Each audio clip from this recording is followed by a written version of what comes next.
Hello dear student, स्वागत है आपका एग्रीकल्चर केमिस्ट्री की नेक्स्ट क्लास में। देखिए, लास्ट जो क्लास थी उसमें अपन ने जो मृदा पीएच थी या सोई जो रिएक्शन थी, मृदा अभिक्रिया थी, उसका कोलोइडी नियंत्रण पढ़ लिया था। आज की क्लास में पढ़ेंगे मृदा पीएच में मुख्य परिवर्तन, यानी major changes in soil pH. मृदा पीएच में मुख्य परिवर्तन क्या क्या होते हैं। देखो, कोई भी कारण हो, किसी भी कारण से, चाहे वो मृदा निर्माण की प्रक्रिया हो या कोई और कारण हो, यदि वो पीएच को परिवर्तन कर रहा है तो वो इस श्रेणी में रखा जाता है कि मृदा पीएच में परिवर्तन करने वाले कारक यही होते हैं। और आपको पता है, ये बात ध्यान रखना कि ये कारक दो ही हो सकते हैं। पहला कारक तो वो जो पीएच को घटाने वाला हो, और दूसरा कारक वो जो पीएच को बढ़ाने वाला हो, क्योंकि दो ही प्रकार के कारक है। और वो कारक अलग अलग हो सकते हैं, लेकिन उनके प्रकार दो ही होते हैं। या तो वो कारक पीएच को घटाने वाला होता है, या वो कारक पीएच को बढ़ाने वाला होता है। तो मृदा पीएच में मुख्य जो परिवर्तन लाने वाले कारक है वो दो हो गए।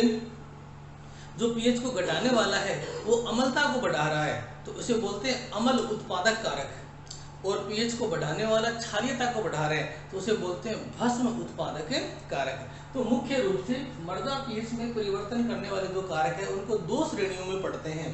पहली कैटेगरी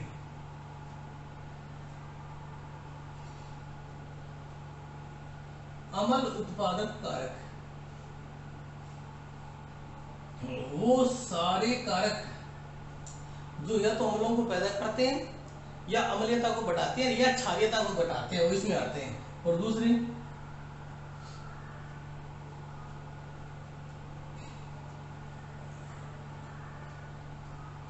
भस्म उत्पादक कारक। तो मृदा पीएच में मुख्य जो परिवर्तन है वो दो कारकों के द्वारा होता है। नंबर एक अम्ल उत्पादक कारक और भस्म उत्पादक कारक। ठीक है ना? अब इनको डिटेल में पढ़ना है। तो आप लोग सबसे पहले हेडिंग डालो, मृदा पीएच में मुख्य परिवर्तन। उतारना नहीं है, कुछ लिखा हुआ, ठीक है ना? उसके बाद ही उतारोगे। तो हेडिंग डालिए मृदा पीएच में मुख्य परिवर्तन। मृदा पीएच में मुख्य परिवर्तन लिखिए, लिखिए, लिखिए। बहुत से कारक, इसमें लिखो बहुत से कारक, बहुत से कारक, बहुत से कारक विशिष्ट प्रकार के आयनों की मात्रा। बहुत से कारक विशिष्ट प्रकार के आयनों की मात्रा, विशिष्ट प्रकार के आयनों की मात्रा बढ़ाकर या घटाकर। बहुत से कारक विशिष्ट प्रकार के आयनों की मात्रा बढ़ाकर या घटाकर मृदा की पीएच में परिवर्तन कर देते हैं। विशिष्ट प्रकार के आयनों की मात्रा घटाकर या बढ़ाकर मृदा की पीएच में परिवर्तन कर देते हैं। मृदा की पीएच में परिवर्तन कर देते हैं। इन्हें मुख्य रूप से दो श्रेणियों में बांटा गया है। इन्हें मुख्य रूप से दो श्रेणियों में बांटा गया है। नंबर एक अम्ल उत्पादक कारक, और नंबर दो भस्म उत्पादक कारक। ये लिख लो।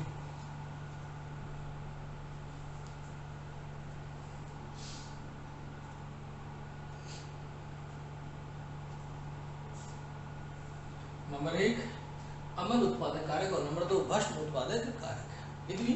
अब सबसे पहले हेडिंग डालो अम्ल उत्पादक कारक। अब अपनी हेडिंग क्या होगी? अम्ल उत्पादक कारक।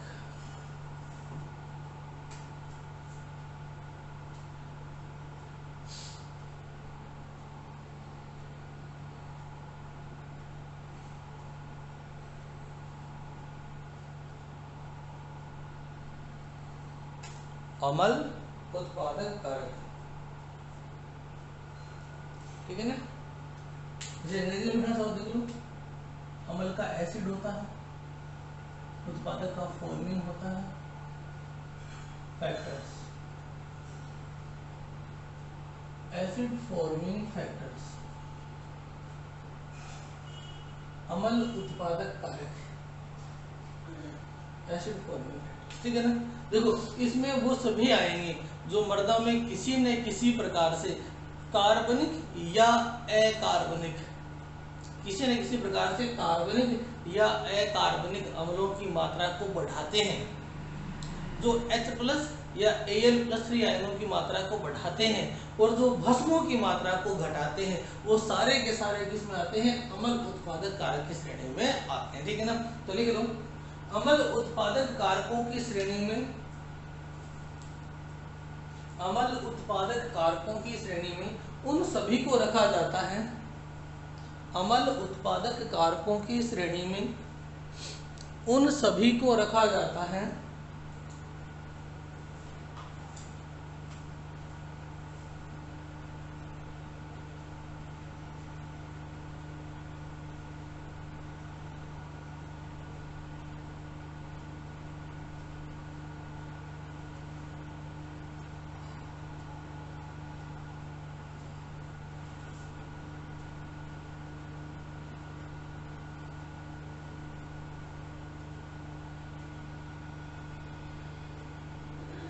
जो किसी न किसी प्रकार से कार्बनिक या अकार्बनिक अम्लों की मात्रा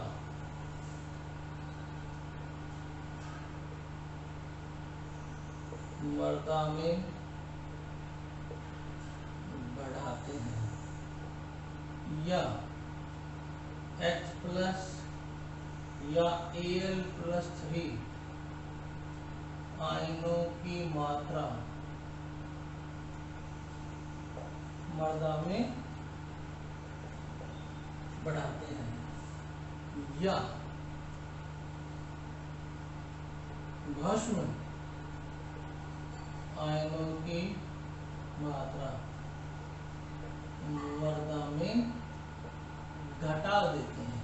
केवल अम्ल को बढ़ाने से अम्लता नहीं बढ़ती है, यदि क्षार को घटा दिया जाए, भस्म को घटा दिया जाए, तो भी अम्लता क्या हो जाती है? बढ़ जाती है। तो वो सारे काम देखो क्या क्या आता है, कार्बनिक अकार्बनिक अम्लों की मात्रा को बढ़ाते हैं, H+ या Al3 की मात्रा मृदा में बढ़ाते हैं या भस्म आयनों की मात्रा मृदा में घटाते हैं। ये सारे कारक है। किसी भी तरीके से इनमें से कुछ भी हो रहा है, एक कारक संपन्न हो रहा है या एक से ज्यादा कारक संपन्न हो रहे हैं, तो वो संयुक्त रूप से करेंगे क्या? अम्लीयता को बढ़ाएंगे और इन सबको रखा जाता है अम्ल उत्पादक कारकों में। ठीक है ना? इनको उतार लो फटाफट।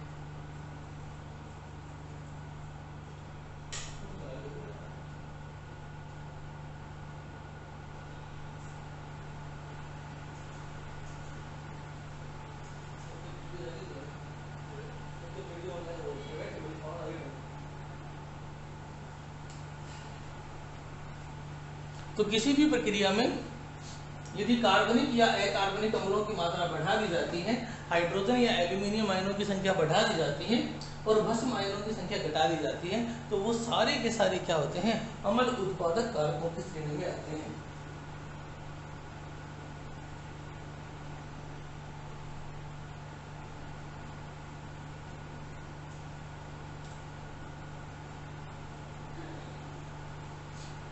हो गया?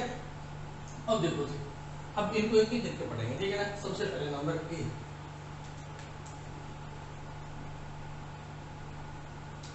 देखो ये कार्बनिक और अकार्बनिक अम्लों की मात्रा कैसे बढ़ती है।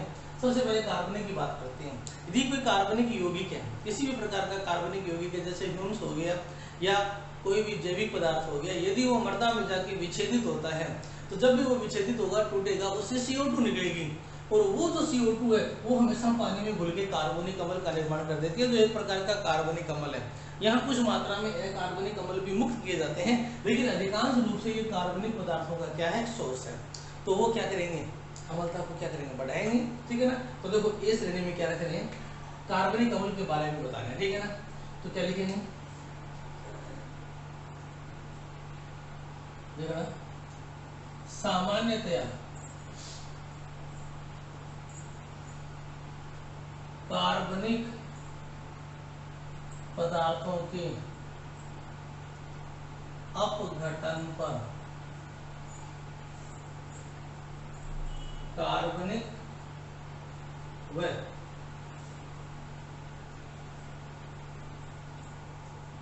कार्बनिक दोनों ही प्रकार के अम्ल मुक्त होते हैं। ठीक है ना। अब अकार्बनिक अम्ल डायरेक्ट मुक्त होता है किसी चीज के अगुणन में, यदि अंदर कोई अकार्बनिक अम्ल था तो मुक्त हो जाता है। लेकिन कार्बनिक कैसे होता है वो देखिए।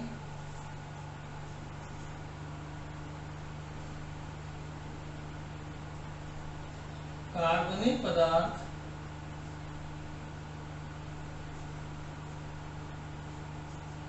अपघटित होकर CO2 मुक्त करता है।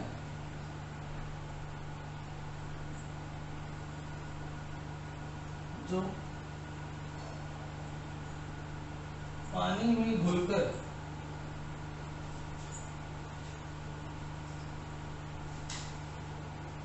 H2CO3 नाम होता है इसका कार्बोनिक। ये कार्बनिक प्रकार का है लेकिन नाम कार्बोनिक है। H2CO3 कार्बोनिक अम्ल का निर्माण कर लेते हैं। कार्बोनिक अम्ल का निर्माण कर लेते हैं। ठीक है ना। देखो क्या होगा, CO2 मुक्त हुई, पानी में घुली और बन गया H2CO3। ठीक है ना। अब ये जो H2CO3 है ना, ये टूटता है, ये इस रूप में नहीं रहता, ये तुरंत टूटता है। ये इस प्रकार की अभिक्रिया प्रदर्शित करता है, H प्लस और HCO3 माइनस। और ये जो HCO3 माइनस है ना, ये भी टूटता है, H प्लस और CO3 माइनस 2। तो बताओ जी, अगर H2CO3 बन गया तो ये टूट के क्या कर रहा है, हाइड्रोजन आयन मुक्त कर रहा है कि नहीं कर रहा है। तो यहाँ तक का उतारने के बाद क्या लिखोगे, बनने वाला कार्बनिक अम्ल। ठीक है, बोर्ड में लिख देता हूँ, उसके बाद आप उतार लेना। ये आपको उतारा हुआ है,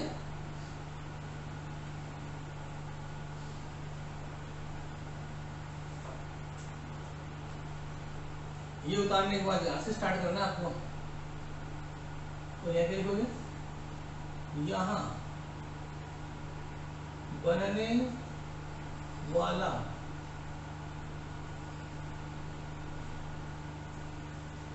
कार्बनिक अम्ल वियोजित होकर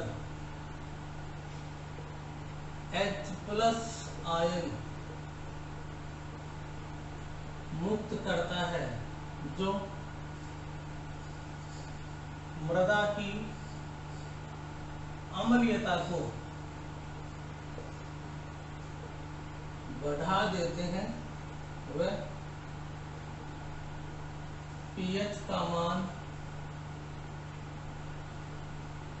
कम कर देते हैं। ठीक है ना। ये लो जी, ये पहला कारक हो गया कार्बनिक अम्ल से रिलेटेड। इसको उतार लो, पूरा का पूरा आ रहा हूं मैं।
उतार लिया।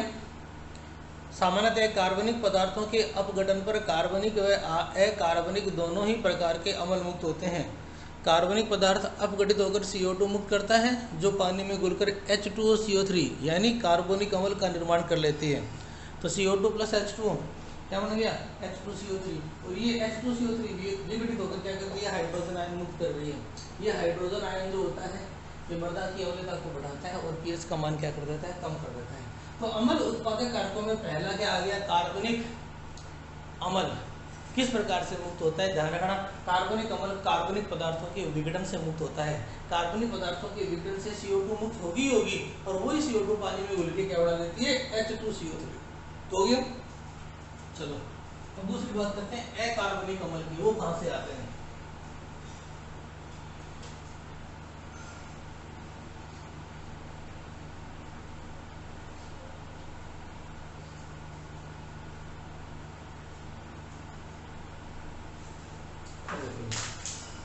अकार्बनिक अम्ल की बात करते हैं नंबर बी।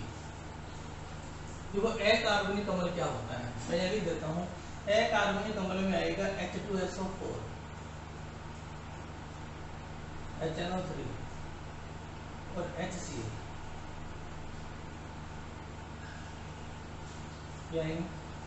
H2SO4, HNO3 और HCl। देखो HCl जो होता है ये मृदा में जो पहुंचेगा वो पहुंचेगा कार्बनिक पदार्थों के विघटन से। अकार्बनिक से नहीं आता, ज्यादातर क्या आता है? कार्बनिक पदार्थों के विघटन से या किसी कीटनाशक से। H2SO4 और HNO3 इनके पहुंचाने के बहुत से तरीके हैं, क्योंकि सल्फर युक्त जितने भी पदार्थ आप काम में लेते हो वो H2SO4 का निर्माण करते हैं, नाइट्रोजन वाले क्या करते हैं? HNO3 का निर्माण करते हैं। या वातावरण में प्रदूषण बहुत ज्यादा है तो वहाँ सल्फर के और नाइट्रोजन के ऑक्साइड होते हैं और वो पानी में घुल के किसका निर्माण कर देते हैं? सल्फर के अम्लों का, नाइट्रोजन के अम्लों का, जो वर्षा के साथ कहाँ चले आते हैं? जमीन में चले आते हैं। ठीक है ना? तो देखो जी, तो एक्चुअल में ये चीजें जो पैदा हो रही है वो कहाँ से आ रही है? देखो अत्यधिक उर्वरकों, कीटनाशकों या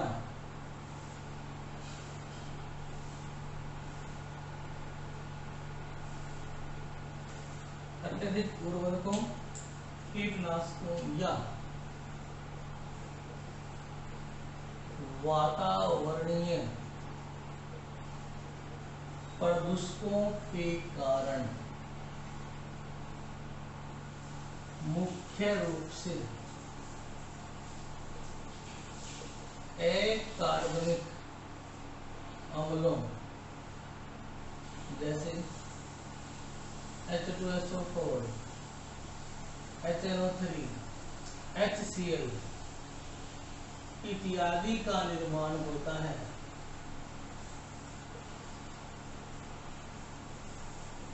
जो पानी में घुलकर मृदा में चले जाते हैं तथा प्रबल रूप से H+ आयन मुक्त करते हैं। ये मृदा को अत्यधिक अम्लीय बना देते हैं, अर्थात pH में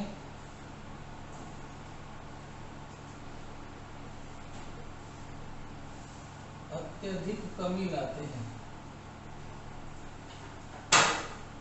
अत्यधिक कमी लाते, ठीक है ना? ये दूसरा कारण हो गया।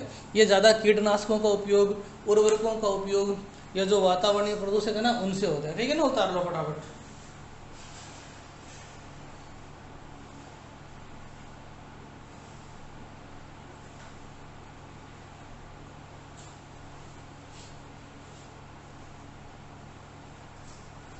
इसको उतार लीजिए।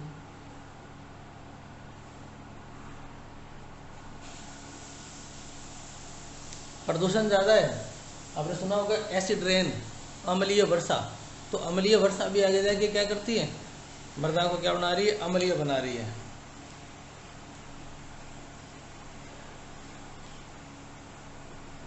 इसके बाद ज़्यादा कीटनाशकों का उपयोग करोगे, सल्फर युक्त और नाइट्रोजन युक्त कीटनाशक काम में लोगे तो ये क्या करेंगे, अम्लता को बढ़ाएंगे बढ़ाएंगे। ज़्यादा उर्वरक भी है, अमोनियम सल्फेट वगैरह जो होते हैं वो भी टूट के क्या करते हैं, इन्हीं अम्लों का बाद में निर्माण कर देते हैं। तो ये अकार्बनिक अम्लों की मात्रा बढ़ाती है, ये भी क्या आती है, अम्ल उत्पादक श्रेणी में आती है। इसको भी उतार लीजिए।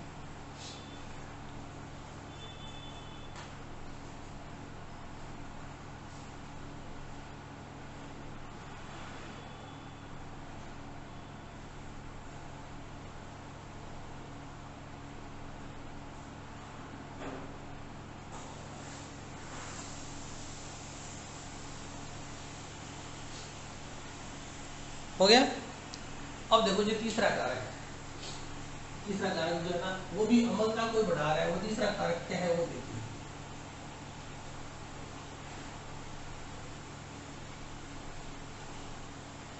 तीसरा कारक अपन पता करते हैं, ठीक है ना। जैसे बहुत ज्यादा सिंचाई कर रहे हैं, बारिश बहुत ज्यादा हो रही है या अत्यधिक नम प्रदेश है जहाँ गीला बना ही रहता है, उस स्थिति में तीसरा कारक पैदा होता है। और तीसरा कारक क्या होता है, तीसरे कारक में निक्षालन होता है, यानी पानी की ज्यादा जो मात्रा होती है वो जो भस्म कण है उनको अपने साथ घोल के ले जाती है, नीचे ले जाती है जमीन में। अब जमीन में वो नीचे चलेगी तो जो ऊपरी परत थी वहां धनायनों की संख्या क्या हो जाएगी, कम हो जाएगी, और धनायन या भस्म आयनों की संख्या कम होगी, तो सीधी सी बात है अम्लता बढ़ जाती है, ठीक है ना। तो देखो तीसरा,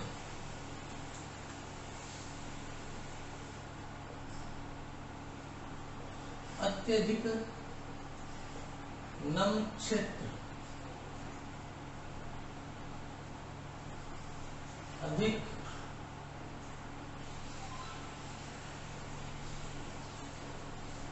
सिंचाई वाले क्षेत्र या अत्यधिक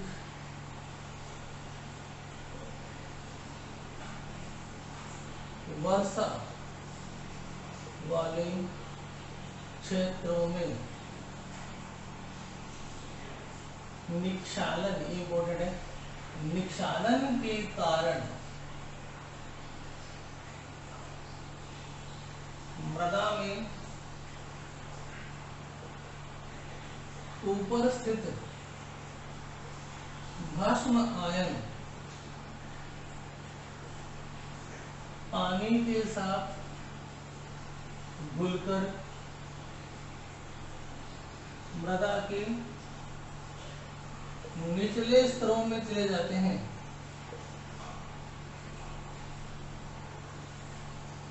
मृदा के निचले स्तरों में चले जाते हैं, जिससे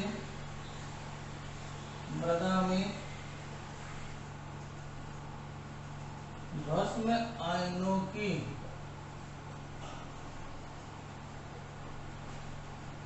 कमी हो जाती है तथा पीएच में कमी आ जाती है, अर्थात मृदा अम्लीय प्रकार की हो जाती है।